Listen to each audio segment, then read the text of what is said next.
তেমন শুধু শুনিয়েই ধারণা করা যায় না। আমরা না বুঝিয়াছি সেই মানুষটিকে, না বুঝিয়াছি তার কথা, যে সাধনা ও একাগ্রতা থাকতো মানুষের মনের সামনে ফুটিয়ে তুলতে পারা যায়, তার যে আমাদের নাই। যার বাল্যবেদী সমগ্র জীবনটাই রহস্যময় এবং পথদর্শনের জন্য কারো অপেক্ষা ছিল না। স্বভাবে অবস্থান করিয়া তিনি এমন কিছু লাভ করিতে সমর্থ হইয়াছিলেন যাহার দ্বারা কখনোই তার অভাব বা স্বভাবের প্রকৃতি দিতে পারে নাই।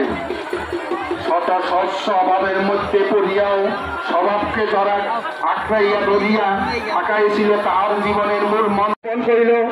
আপনা হইতে তাহার যোগাভ্যাস হইতে লাগিল। তারপর একদিন গুরুদেব আসিয়া উপস্থিত, তেজদীপ্ত কলবরে মহাপুরুষ এই একদিকে চিন্ময় রাজ্যে বিরাটের পুত মন্দাকিনী প্রবাহিত হইল। জন্মান্তরী সংস্কার বলে তাহার দিব্য স্বপ্নযোগে একদিন চিত্তমন্ত্র লাভ হইল। কত সাধনা না করিলে পরমার্থ লাভ হইবে কেন? তারপর দীর্ঘকালের জন্য সাধারণের নিকট অদৃশ্য হইলেন। পর্বতে পর্বতে অরণ্য অরণ্যে বহু অতিক্রম করিলেন। অনেক দুর্গম নৃত্য দর্শন করিলেন এবং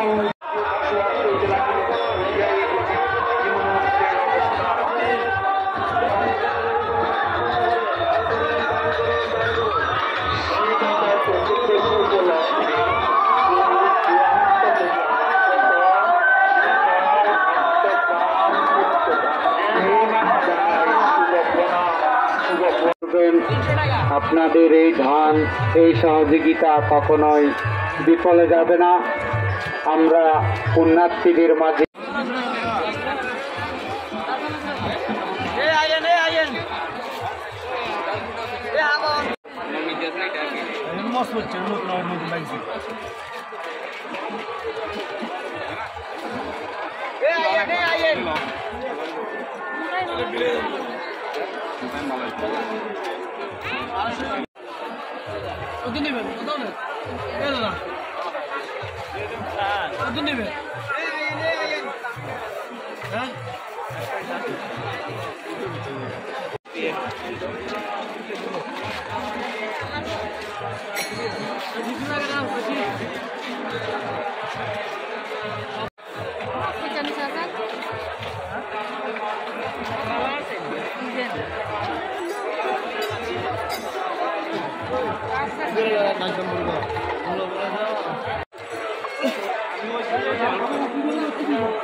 সীতাকুণ্ড মেলাগুলিতে নিরবিচ্ছিন্নভাবে আপনার চলাচলের সময় আপনার শিশু বায়ু বৃদ্ধ ব্যক্তিকে হাত ছাড়া করবেন না।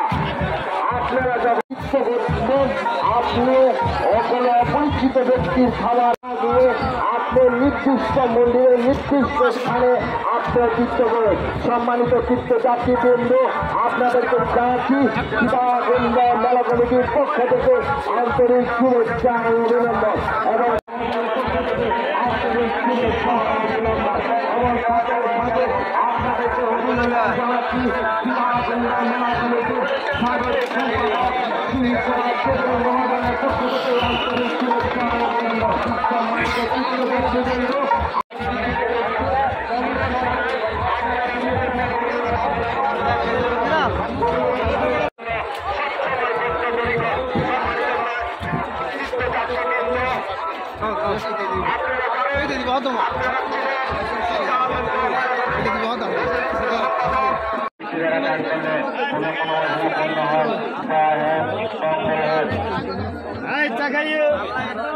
আপনার যাওয়ার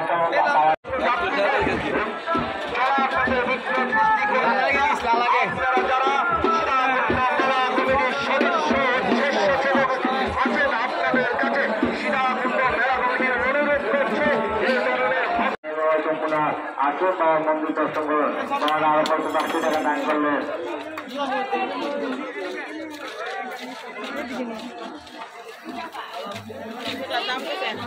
যেটা তুলেন বড় ভাই